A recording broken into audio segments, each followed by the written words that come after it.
Welcome to My Wild Magic with me, your host, Adrienne Cobb.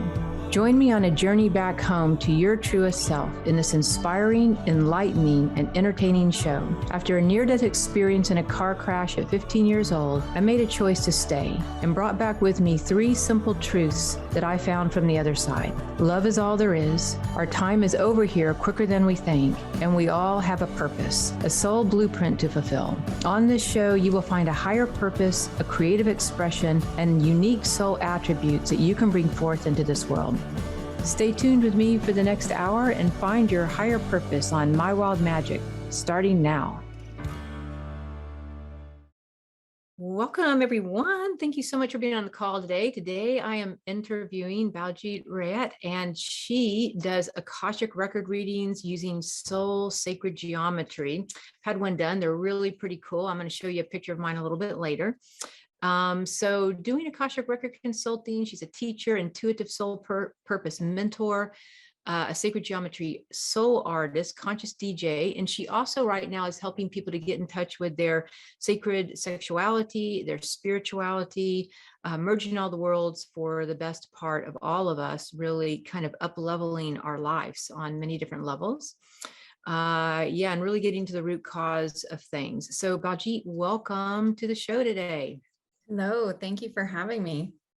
Yeah, so we were talking today a little bit about the kind of the sacred sexual energy and some of that, and how, do you work with people kind of one-on-one with that, or is it more in a group or Zoom, or how are you working with people? So I've been doing group programs and one-on-one. So the group programs that I've been facilitating, I call it Reclaiming Sexual Sovereignty. And there's also one-on-one work available for those that feel like they need to do one-on-one just to dive deeper. Mm-hmm. And for both of them, we are diving into our ancestral programming, like our programming that has been passed down through generations, religious programming, governmental, societal programming, what society taught us about our own sexuality, parental programming, cultural programming. We've been bombarded since we were in our mother's womb of so much, and especially being in our mother's womb, what was going on with her, with her own sexuality. We've taken on those transference, not realizing that it has such a huge impact on our lives and on our purpose.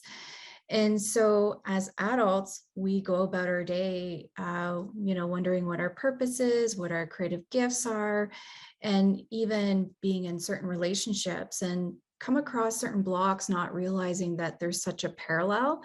And what I like to say is whatever happens in the bedroom happens in business. So I get people to really look at the energetics and to really see like our sexual energy is the most profound energy that is connected to our spirituality. And we've been programmed through religious programming, through societal and governmental and cultural programming and all kinds of programming, that our sexual energy is treated as a separate thing, as a separate entity, and more like a side dish, when really we should be looking at it as the main dish, and to connect that to all levels of our being and bring that into the light.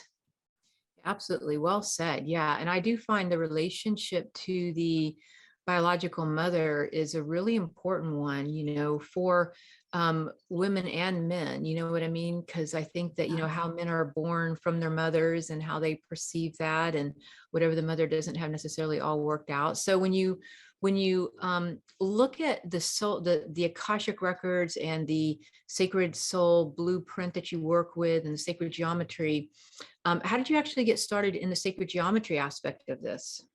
Yeah, so before I became an Akashic record consultant, I was an architectural technologist. So I've been in the architectural industry for about 7 years. And then between that time, I learned the Akashic records, learned Reiki, became a Reiki master. So this is way back in like 2005 and 6. And then I was diving into a lot of the galactic energies because I was into crop circles. I actually read one of your books yeah, I can't remember, it was like the book, it's a blue one. It's like a Yeah, purple blue. your Yeah. divine It heritage. was Yeah. like actually one of my very first books, believe it or not. Oh, wow. I'm like, whew, That was years can't hardly ago. even find those books out there anymore. Yeah. And I remember feeling such a galactic connection. And I was like, what is this? And by 2008, I was teaching the Akashic Records on the side. I had two separate lives. I had the corporate life and the holistic life. And so one day I was working just at the architectural firm, and I always got to do site plans. And I was like, why am I always doing site plans? Like, I actually want to work on buildings. And then I saw these geometric images, like, because you're seeing the aerial view of the sites. And I was always fascinated with like crop circles. And I all of a sudden started to channel. And I was taking little geometric pieces from the site. So I wasn't really working on the site plan. And it was like a big shopping center, lifestyle shopping center that I was working on. And I don't know, I just started to channel. And my colleague next to me was like, what are you doing? Because she felt the transmission. And I Wow. said, I don't know, but I could feel it. So I spent the whole hour and then my lunch break working on it, and I sent it home.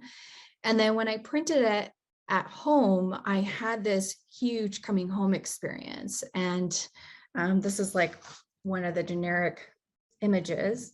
Wow. Yeah. And I was And like, that's for a piece of land, or that's for a person, or just, this is a generic one. Well, this one's mine for my business. But back then in 2008, it was just like, it was very preliminary. It was just like way simpler than what I'm doing now. And at the time, I didn't know what to call it. I was like mandalas, so, sacred geometry. And then my mentor at the time, Jennifer Longmore, she did a future progression on me in the Akashic field. And I met my future self in the galactic realm. And I had a conversation with my future self, and I asked my future self, what is this? And my future self told me that these are called star activations. So it's like a stargate. So basically, for example, this geometric image transmits energy, and it's light, color, and sound at a non-auditory frequency. And you're basically connecting to your own divine soul blueprint. And we each have access to our galactic self, but we've been programmed to not really think about how connected we are to other dimensions. And when we connect to our galactic self, we're then able to deprogram any misconceptions that we've carried, either again with those other factors that I talked about, such as cultural and other kinds of conditioning. And you're coming back to your power. This is what it's really about. That's what the soul blueprints are for. And the star activations are like activation energies from the star system. wow, beautiful, beautiful. Yeah.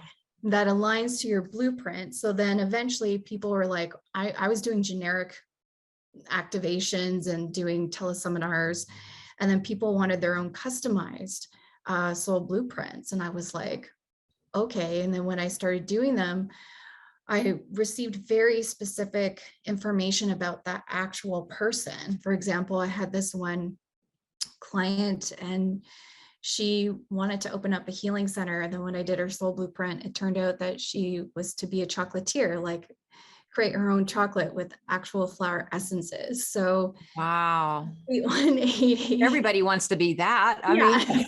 mean, it's like And the dream job for every inner child. totally, right? Right? It's like, why not? And what's also amazing is I see the blocks as to why one can't get from point A to point B. So for this person, for example, she has such a strong alchemical, like alchemist energy. I was like, why aren't you tapping into that? And we worked in the Akashic Records, and we realized that her father has a very similar archetype, but he misused his energy for stealing and was sent to jail. This was in Europe. So she never saw her father for 11 years. So she had a belief system that if she connects to that energy, she would do more harm than good. So she was avoiding her gifts. And so by healing that, she then, became a chocolatier. It still works for like a full-time job, but decided to not open up a healing center. So we're really looking at the energies of like where someone is misdirecting that and really coming home to their own blueprint versus the blueprint, the architectural blueprint, and hence why I was taking architecture. So really looking at our own divine blueprint of what we are here for versus what we've been imprinted by. Yeah. And then I'm assuming that there are, particularly in the business world, for anybody who's out there that does business or owns companies and entrepreneurs, that there are, kind of like for your model, that there is a kind of a blueprint for people's businesses or pieces of land. Yeah, Yeah. Yeah. And I 100%. love my blueprint. I've had one done with you, and I keep it on my altar, and it's in between all the ascended masters and angels and Oh, gemstones. It beautiful. radiates out. So yeah, love mine Thank quite a you. lot. Yeah, I've had people have, because your business is a separate entity and we have to honor that, and we have to honor like what's the purpose of what we're being called to facilitate forward, right? And it's easy to put our projections on it, but it's like, what's our calling? Why are we being called to do it? So having a blueprint for it creates the clarity for it. Mm-hmm. Yeah. And so with your galactic guides, because one of the works that I do teach people is with their tribes of light, and galactic councils are one of them. It sounds like you're very connected to yours, and that maybe we all have a universal body, a galactic body, you know what I mean, different dimensions that we can tap into. Um, so do you find that your galactic beings, your galactic kind of council is what overlights you and guides you when you're working with people? Like it's the energy that is kind of Oh guiding you. And yeah. just a little bit about that. Like, how does that feel to you? What happens when you're in touch with them? It's a very strong energy, because it's interesting because I'm working, with my Akashic record keepers, which we all have access to. And then the galactic beings feel, especially with the soul blueprint, they feel very clear. And it's like clear and strong, but there's no density to it. It's a There's very, kind of a force to it, right? I mean, yeah, there's like a yeah, strength. I find with the galactic energy, it can yeah, be very passionate, but there is a yeah, strength to galactic energy that yeah, pushes through things. yeah. And Yeah. it's very direct. So like when I do the soul blueprints, I mean, I don't know what the person, like what they want to do. So, and it's great because then I get that divine direction of what they're meant to be doing and such. And then it's very direct. It's like, you need to do this and this and this. And then when people receive their soul blueprints, they're like, wow, like, yeah. Well, yeah, no arguing there. Yeah. Yeah. And it's good medicine for myself too. Like when I do the I still do global healings as well. And I just do star activation transmissions, and then I have a slideshow of generic soul blueprints, and then I send the star activation energies to anyone who's on the call. And it's a very powerful but yet deep force. It goes really, really, very deep. Yeah. Because they're kind of overlighting the blueprint, but they're overlighting that person and moving Yeah. energy through their consciousness and unconscious energies, moving blocks, Yeah. moving forward. So we're going to take a quick break. Stay tuned. We'll be right back with Baljit.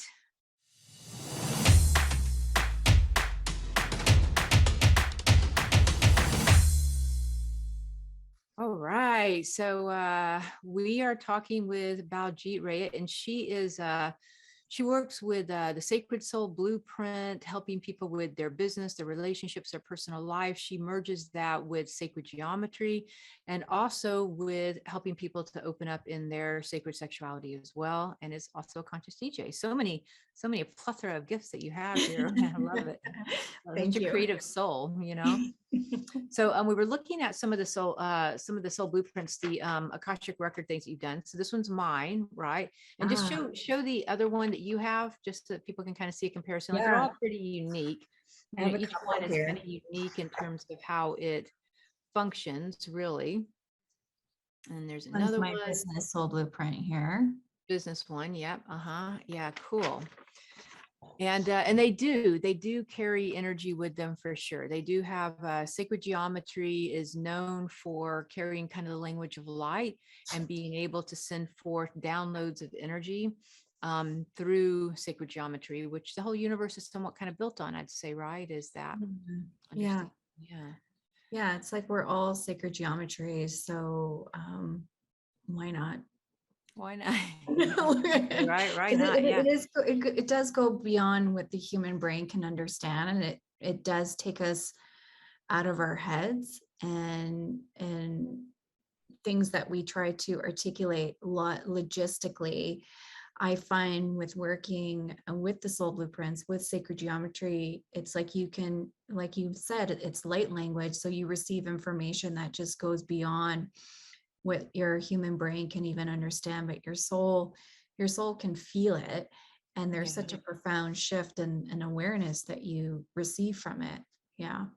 Yeah, and I find that also when it comes to the language of light, because it's kind of outside of time and space, that Yeah. sometimes the download that comes in the moment may not really play out into your life for maybe 3 weeks, 10 years, 20 years, maybe in the end of your life. You know what I mean? But there can be this kind of a download. And then sometimes I notice, like when I'm looking at your chart and the information, which I've never Yeah. kind of noticed before until talking to you, but it actually seems like just in the actual energy of it, just intuiting it, that there's layers of information that are going to have increments of unfolding in life at this point in time. Yeah. So Yeah. increments that come in of when your soul is ready, as long as you kind of come up to par and evolve at this point, then you're ready for this next increment, and it just kind of keeps flowing. 100%. And I would even invite you, like when you do sessions on yourself, like with your own healing, is just look at your soul blueprints. What I've been doing is Hmm. for other people with the Akashic record readings, and if they've had their soul blueprints done, I actually take out their soul blueprint and I'll just get specific information because it's working with your soul blueprint template and with the language of light, and it speeds up. I find it speeds up the healing, and it's so efficient. So it's been wonderful to really work with. And then I also use it as like color therapy as well. Sometimes I'll get my clients to color it just to keep them like present. And sometimes it's usually the best way for them to like integrate. Wow, Especially for that is children. so brilliant. I love that idea. Yeah. So basically I could make copies of it, Oh you yeah. know what I mean? And then start doing coloring in it. Yeah. Because I love doing color therapy. Yeah. Actually, even when I'm in sessions, I like it a lot too. Well, there you Kind go. of multitasking. Yeah. So wow, that's brilliant. Because I'm thinking, really like right now, I've got a couple of questions that I'm sort of pondering in my life. One of them might be moving and relationships and moving and a pet that might need to go be put to sleep, just things, right? Just Yeah. things, and so when I do meditate, the way I meditate, I'm always looking at it like it's when my eyes are open, it's just Yeah. right there. But I'm wondering, actually just holding it and kind of keeping a little closer. um yeah, because I look at it Yeah. every single day, Give it a multiple try. times a day. Or even like color it, because it's like, of course, when you do sessions on yourself, it's like we're trying to get out of our own way. Yeah, and the coloring does take us into Yeah. a different state of And then, mind. It's yeah. And our then, own zen, our zenness. yeah, exactly. And for kids too, I've had requests from like parents for kids to have their own blueprints so they can color if they've been experiencing a lot of anxiety and just need some form of therapy to the coloring. And they doesn't have to be perfect, like their lines don't have to be perfect of coloring in between the lines. It's just it calms any form of anxiety and other information that the parent needs to know for the child as well, of how to best support them, especially if they're very right brain. Yeah. So I'm wondering, so with my soul blueprint, it's been a matter of a certain amount of years that I've had it done. So, if I wanted, like, would I do another one because the information is going to shift, or would my primary blueprint sort of stay the same, but there could be another download of information if I was doing the Akashic aspect, or does the sacred geometry itself kind of also shift over time? Yeah, the sacred geometry often shifts over time, and it really depends on the soul, like per person, the timing. For some people, it's like after 2 years, they look at their soul blueprint and they're like, I'm done. Like I need a I new feel one. I need done. an upgrade. Or for some people, it's like they have it for 7 years. They're I've like, had mine for a period of yeah, time. Yeah, I might be ready for an upgrade. I might be giving you a yeah, call pretty I soon know. here, hitting you up for a new one. I'm like, give me a new future, Yeah, Baljit. I'm tired of this one now. I am yeah. done with it. And that's how you just kind of like you look at it so that when people ask me, they're like, do you think I need an upgrade? And I always like to give the power back and be like, well, when you look at it, do you What do feel like, you think? yeah, do you feel like you've outgrown it? And that's a great sign. Like, and there's no right or wrong. Like sometimes Yeah. your soul is like, I still need to work through something. And for some people, it's they need a whole new upgrade, and I get a whole new download for them as I well. am ready. Yeah, I can tell Yeah. even our connecting us to, yeah, okay, well, I'm gonna for sure reach out to you for Yeah. that.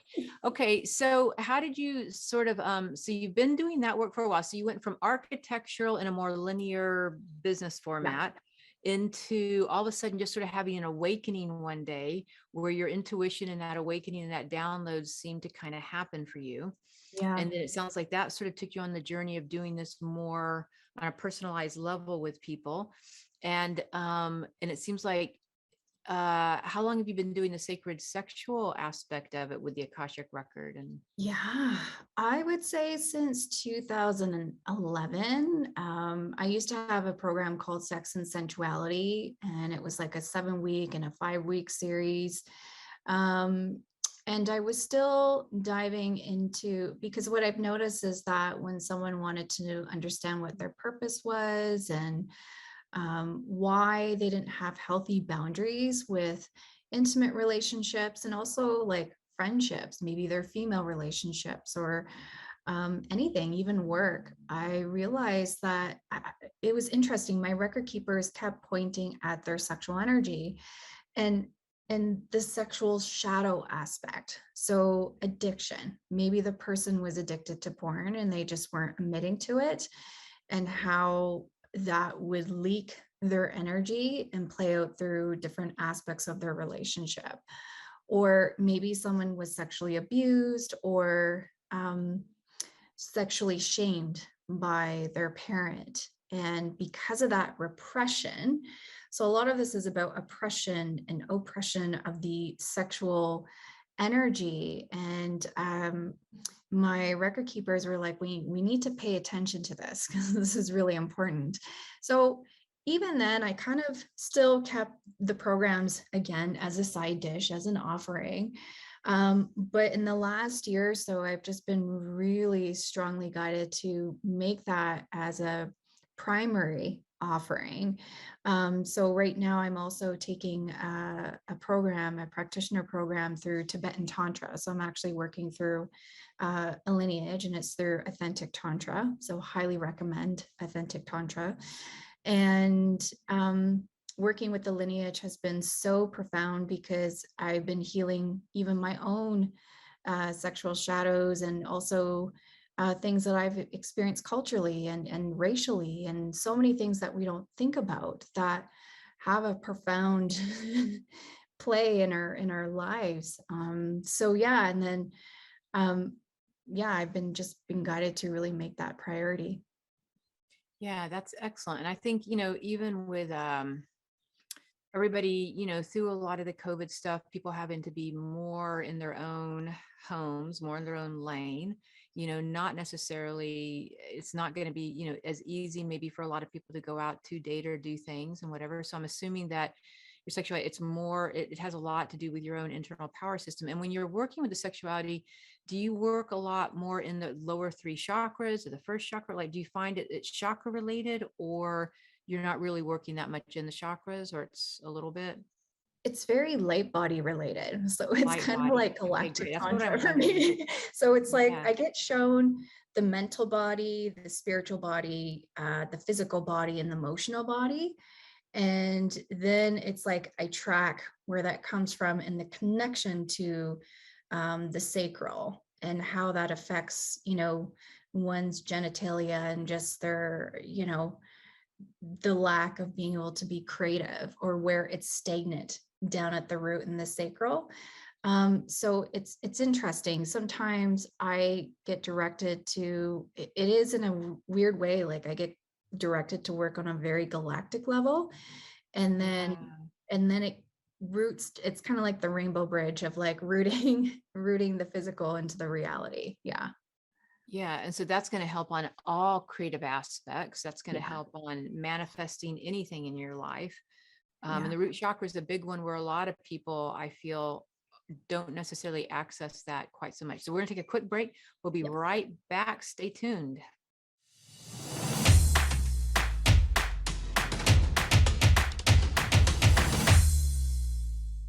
Welcome back. All right. I am Adrienne Cobb. You're listening to My Wild Magic with Adrienne on Transformation Talk Radio. And we are here today interviewing Baljit Rayat. And Baljit, if anybody wanted to get in touch with you, what's the best way for them to get in touch with you?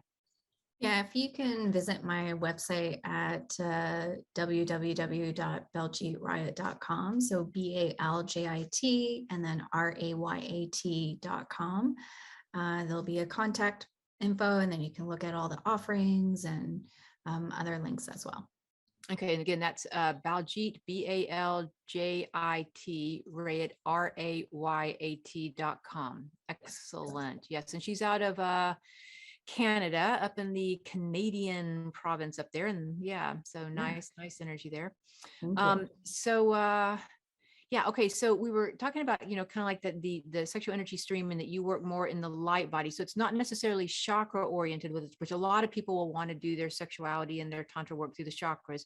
You're working more in the light body of the physical, mental, emotional, spiritual type centers, emotional, and working with your galactic beings and helping to clear stuff. And so do you find that when it comes to a lot of the sexual sort of orientation in a person's light body, because we are coming from a whole lineage of our parents, grandparents, etc., that do you find like a bulk of what ends up kind of clearing or getting in touch with has a lot to do with our heredity, our heritage, our sexual heritage?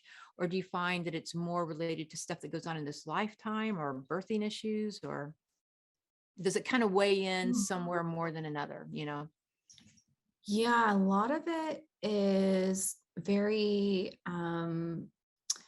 transgenerational. That's what I'm So thinking. yeah, it's very transgenerational. So it's basically what got passed down by our mom and our dad, and then our ancestors and beyond. And so it's kind of like restoring our galactic heritage by clearing these lineages, like just going back in time. That's what it feels like. And then, because most of the stuff that we do that's related to this lifetime and what's happening currently for someone, for example, if someone has, a sexual dysfunction and they don't know why, I always get tracked back to the parent and what got transferred onto them. And then I get shown the layers of usually the generations back. So yeah. And it's also like with the training that I'm doing, it's like, it's very rooted, which I love. And I realize that's why I'm taking it, because it is working with the different chakras and the elements. It's more so working with the elements of water, earth, air, fire. And so it's like when I'm working with the client, I'm kind of mixing those two, but it's very much so I'm directed to work with the light body, go there first, and then go into the physical parts. Yeah. That's awesome. Well, yet another session I'm gonna have to sign up for with you. Yeah. And I'm kind of opening up to relationship again, like being in relationship Wonderful. again, and Yeah. this would be a really good thing to clear, you know what I mean? And just especially looking at different things, with my parents and stuff like that. And then, I'm also curious, like looking at it from a galactic point of view, there has been um just so much more conscious awareness around being binary non-binary in our sex, with a lot of people in their sexuality, like more of an awareness of not having to claim I'm heterosexual or I'm gay, but being non-binary, where you're really just more flowing with, I have an energetic connection with this person or this energy being whatever.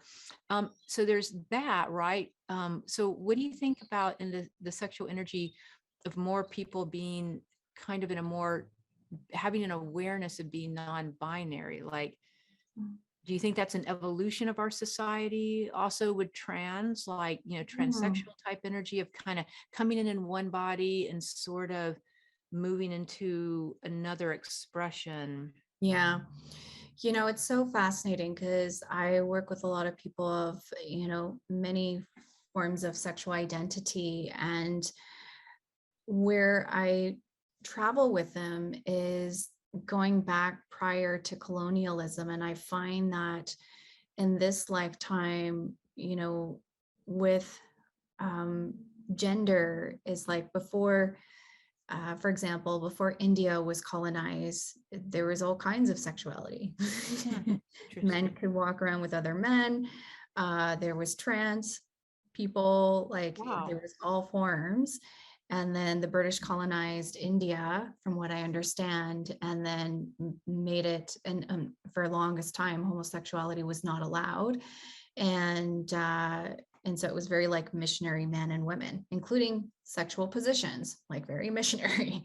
And so we have many ancient knowledge, on this planet before colonization that didn't really identify sexuality as this is straight and this is gay. It's just like you're free to be who you are. And that's the way that I understood it every time I worked in that Akashic field.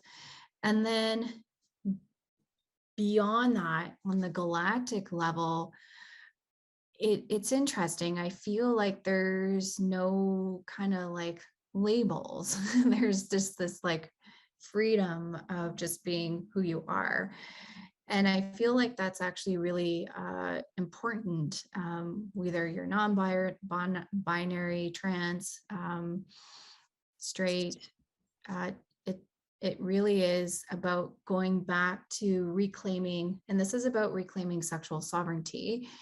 It's like reclaiming your own sexual identity and who taught you that your sexual identity is not accepted. So if we think about colonialism, much of it has portrayed that gay people are not allowed, this and that. And that has been like so many people, especially who identify themselves as non-binary or trans or whatever, it's like they've gone through so much trauma. And that's what we're working through. And that's the program that I'm taking with Tantra. I really love that they really support that. And they, even when we say someone's name, we're very mindful to have respect for their pronouns and whatnot. So it really brought my level of awareness of like, oh wow, like this is deep. And when I'm working with the sexual energy, especially in the group programs, I keep being guided to go back to colonialism. And depending on where the person's from, where their parents are from, and then what they were taught about sexuality and how that has had an impact, on the client's sexual identity. And from there, they're able to reclaim who they want to call themselves, who they feel who they are. Yeah, definitely. Yeah, I find in working with people in the sessions I do with people, just kind of tuning into them, I find that people, on a spirit level that we're a bit more androgynous, you know what I mean? Like that we carry the male and the female dynamic, and then you may be born into a particular body for that particular experience. You might identify to those really deeply feminine qualities or those deeply masculine qualities because you're learning something, your soul's learning something. But, last lifetime or the lifetime before, you might have been male or female. This lifetime, you might be the opposite. So I find that it's kind of lucid, our sexuality, it's kind of a lucid sort of flow of whatever's happening. And I don't really take it a whole lot personal. Yeah. You know what I mean? Whatever we're doing there. Because I just find that our sexuality has a lot to do with our soul life lessons and what Yeah. we're kind of working on from that particular maybe polarity, but that above it all. And then I find, sometimes with people who maybe are not maybe are born into one body but identify as the opposite sexuality, what I usually notice is that their higher self might be very masculine even though they're in a feminine body, or they might be very Mhm. feminine in a masculine body, but their higher self I is more of an expression of whatever it is. And Yeah. then they want, and because they're so intuitive, people sometimes that kind of want to switch out their sexuality, I find are very intuitive to their higher self connection, Interesting. not necessarily their body, but their higher self. It's like, I know my higher self is more of a Right. masculine form or a feminine form, and I want it to match in That my is so body. fascinating. But Wow. then, your body, let's say karmically, might have come in for a particular reason to have certain experiences. And maybe that reason was to switch it. You know what I Yeah. mean? Or it might be that there's certain, because I do find that people, when there is a struggle with the body you've been given, there is a lot of learning, there are a lot of empowerment and disempowerment that's come Mhm. too. And maybe even Mhm. past lives where I was a woman in a past life and that really sucked. I don't ever want to do that again. I'm switching this up now. They got surgery for it. I'm taking it, Yeah. because that was bad. So who knows? It could be some past life, but I do find that most of the time, when I'm working with clients, their higher self is really what's dominating how they feel in terms of their masculine, Yeah. feminine presentation, regardless of their body type. Wow, that's so cool. Yeah, it's so fascinating. I always find it's like we always get guided to like where we need to go. But yeah, when it comes to for myself personally, when I'm working with the clients, my guides are like, we are connecting to their galactic self, but we're also connecting to their transgenerational part of themselves, their Yeah. ancestors. So there's this rooting that's happening because it's also important to root into their sexual power and actually be here, be in their body, Yeah. to facilitate what they're meant to facilitate on the planet. But yeah, that's so cool. I love how you're connecting to Yeah. how someone's higher self doesn't match vibrationally to their human self, and And it there's just that takes, conflict. yeah, it takes a little bit of time. Like, I would have identified probably more being a little bit more masculine as a young person, as a child, a little bit of Yeah. a struggle, but at some point, maybe in my 40s, at some point, all of a sudden, I got in touch with that feminine aspect, but not in a way that I would have judged it or given up power or having to be, society version of female. All of a Mhm. sudden, I felt, oh my God, there's like this amazing gift. I feel like I hold both sexualities in me. So whether Mhm. I'm with somebody or I'm walking through the world or I'm being intimate, I really love both of them.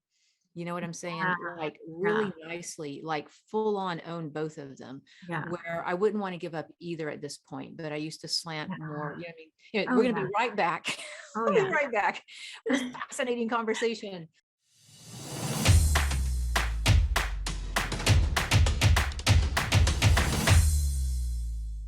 Welcome back. I am Adrienne. You're listening to My Wild Magic with Adrienne on Transformation Talk Radio. If you wanted to check out any of the sessions I have to offer, I also have a new book, Tribes of Light, at mywildmagic.com. Again, that's mywildmagic.com. And we are here with Baljit Rayat today, and you can reach her at www.baljit to look at her sessions that she offers on her soul blueprints, working with business, relationships, sexuality, Akashic records. It's really very detailed. She is coming at it from a more galactic energy. So if you find that you resonate to the galactic tribes of light or any of the galactic energies, she would be the lady to call for sure. Yeah. And if you're not sure about your tribe of light, you can also go onto my website and take the free quiz for the Tribes of Light quiz, and check out where you're at in terms of the beings you work with. But Baji, you hold the galactic energy so well. It's impressive, actually, your interconnection. And the other thing I noticed in your energy, though, which I would imagine is very helpful in working with people on clearing some of their sexual energy as well, is that it feels like you have a deep, deep spiritual kind of lineage of working with the divine feminine as a primordial type energy. I'm not talking about like necessarily divine feminine, like maybe modern day type stuff, but it feels like you have a Mm, very ancient primordial connection to the divine feminine in mm, terms of a source energy that you do mm. carry, and that you really help people to connect to their own divine feminine and that level of nurturance, whether you're male or female. That divine feminine principle at its essence energy is something that maybe all of us do connect with and sometimes forget. Like, I think in our culture, we're very comfortable God almost like as a Zeus type figure, more Yeah. masculine, he this, he that. But a lot of people have kind of missed out on the divine feminine energy and the power of that. So can you speak to anything about that with your work? Yeah, it's so funny because the Tibetan Tantra, the lineage that I'm learning from, it's from the Shangpa Kagyu lineage, which is actually all taught by females. So the transmission is through the feminine. And even prior to learning that, yeah, I've always felt this deep rooted through my ancestors, I want to say, and even the galactic heritage, it does feel very and again, it's not like male or female, it's just coming through in different ways of this strong divine feminine, but rooted, like very, very rooted. And and the importance of why that's coming forward is with the shadow work that comes up with sexual energy. A lot of people hold shame and guilt and want to deflect the subject at all costs.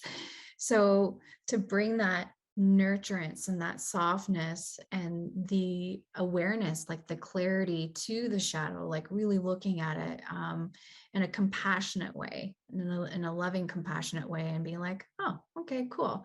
Let's dive deeper and peel the layers. And it is this level of compassion, I would say, that I've been taught, even working the Akashic Records as well. Compassion has been a huge key of going really deep with someone and peeling the layers where they actually do feel held and supported.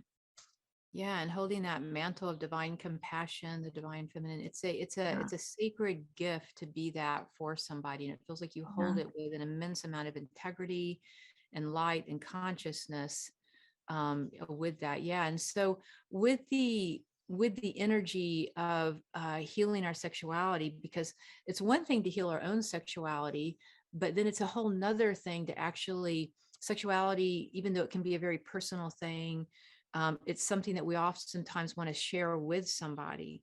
And then when two Mhm. people come together with that and their issues, particularly, but if one person heals, I think they can kind of upgrade Yeah. maybe sort of the whole experience. But it sounds like it's also a very profound experience of like it's vulnerable being with somebody, Yeah. Yeah. intimately. And like, is it a performance thing? Is it a heart thing? Our emotions? Is it, there's so many different Are dynamics you to it playing that out none your, of us are usually yeah. taught Yeah. very well around even the basic form of sexual etiquette or sexual Oh, pleasure or 100%. sexual spirituality. Like, there's just etiquette, pleasure, spirituality. Like, there's these different layers, and Yeah. we just like throw it out the window. Let's just Yeah. whatever, go get drunk and have sex, and then we'll think about it tomorrow.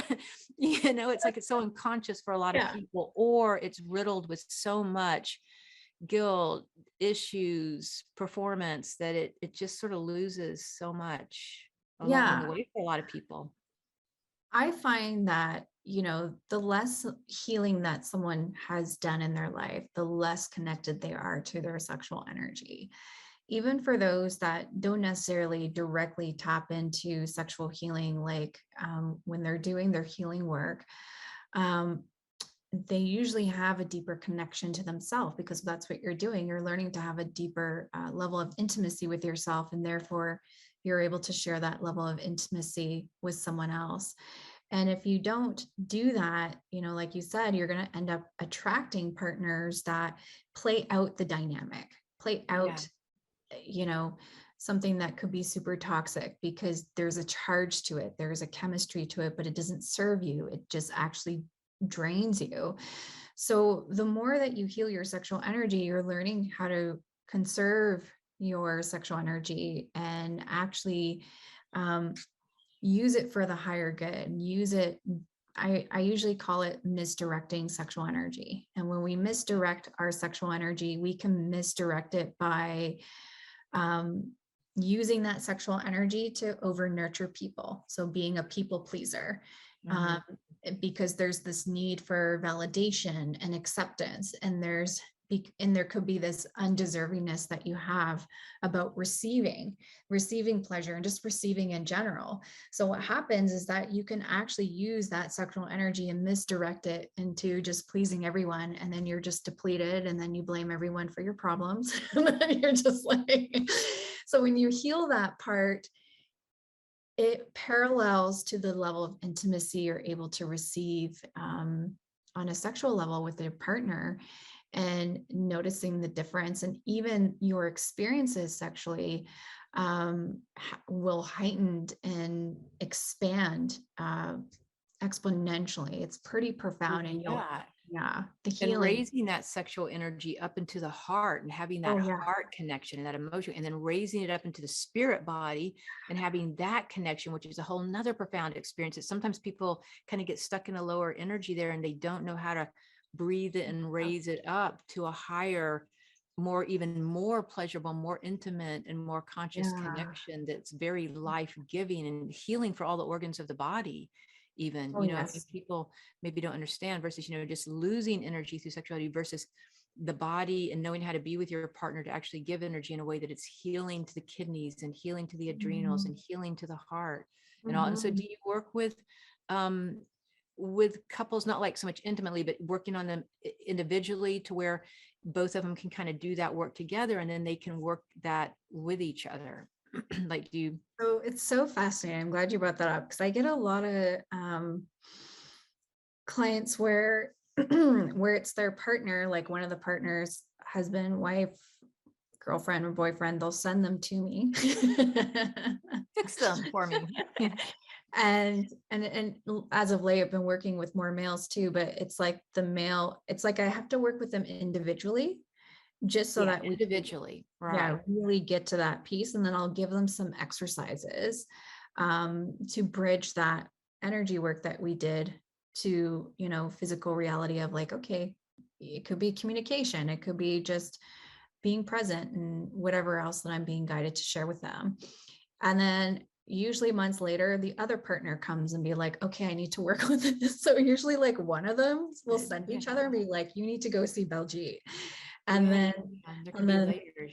It's like they're testing their partner out first to see if it's legit, and then and moving, I think sometimes that sexual energy from the inner child relationship more into their soul relationship or their higher connection stuff. Okay, so all right, well, I highly recommend anybody to go check this out with Baljit. I know I will be. And the other thing that you do, which I found fascinating, is conscious DJing. So can you give us a kind of a quick synopsis, how, if somebody wanted to work with you as a conscious DJ for any events they were having, what that would be like?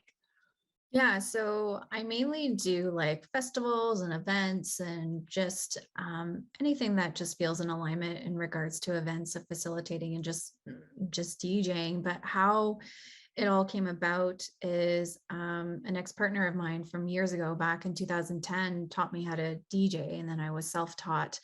And he really brought the subject about the different levels of consciousness. So he brought forward the book by David R. Hawkins, Power versus Force, and how you can consciously calibrate music.